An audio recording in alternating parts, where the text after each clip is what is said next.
ஈரோட்டில் உள்ள குறிஞ்சி மலை பகுதியில் சந்தன கடத்தல் வீரப்பனின் பெயரை கூறி அதிகாரிகளை மிரட்டி தனிநபர் ஒருவர் 3 ஏக்கர் பரப்பிலான நிலங்களை ஆக்கிரமித்து செய்திருப்பது தெரியவந்துள்ளது. ஈரோடு மாவட்டம் பவானி அருகே சுமார் 1500 ஏக்கர் பரப்பளவில் குறிஞ்சி மலை அமைந்துள்ளது.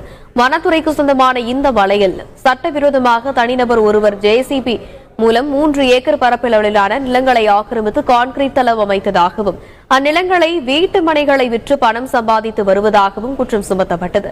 இதற்கான ஆயிரக்கணக்கான மரங்களை வெட்டி அவற்றை விற்பனை செய்ததாகவும் பகீர் குற்றச்சாட்டுகள் தொடுக்கப்பட்டது. மேலும் ஆக்கிரமிப்பு நிலத்தில் 50க்கும் மேற்பட்ட குடிசைகள் அமைத்த அந்நபர் புகாரின் அடிப்படையில் விசாரிக்க வந்த BAO உட்பட அதிகாரிகளை ஆள்களை ஏவி மிரட்டி வந்ததாகவும் சொல்லப்பட்டது. இந்நிலையில் ஆக்கிரமிப்பு நிலங்களை ஆய்வு செய்து அளக்க சென்ற அதிகாரிகளுடன் நபர் அதிகாரி தோரணையில் மிரட்டி வாக்குவாதத்தில் ஈடுபடும் வீடியோ காட்சிகளும் வெளியாகி இருக்கிறது.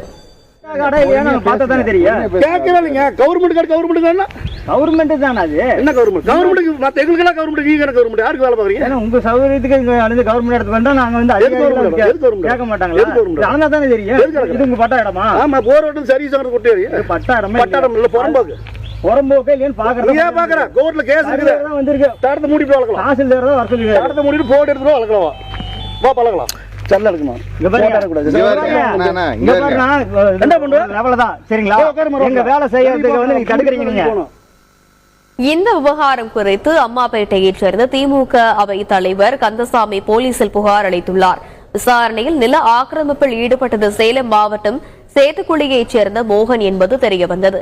இவர் சந்தன கடத்தல் வீரப்பனின் கூட்டாளி என கூறப்படும் நிலையில் தன்னை தட்டி கேட்ட அதிகாரிகளை வீரப்பனின் பெயரை கூறி மிரட்டியதாகவும் சொல்லப்படுகிறது. தொடர்ந்து மோகனை கைது செய்து சிறையில் அடைத்த போலீசார் வட்டாட்சியர் மற்றும் வருவாய்த்துறையினர் முன்னிலையில் வனப்பகுதியில் மோகன் ஆக்கிரமித்து கட்டியிருந்த கான்கிரீட் தளங்களை JCB இயந்திரம் மூலம் இடித்து தரைமட்டமாக்கினர். ரபடியில் வச்சுட்டு இங்கெல்லாம் ஆக்கிரமிப்பு பண்ணி எங்காட்டையும் ஓட்டுறதுக்கு இல்லாத தகராறு பண்ணிகிட்டு இருக்காரு. இதிலிருந்து மரத்தையெல்லாம் வெட்டி வைத்து போட்டான். குறைஞ்சது ஒரு 20 லட்சம் ரூபா மரம் வெட்டி வைத்திருப்பான் ஃபாரஸ்ட் மரத்தை.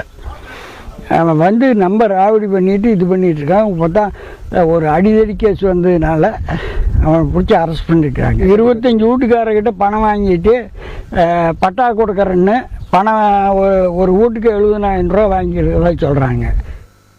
செய்திகளில் இனி வருவது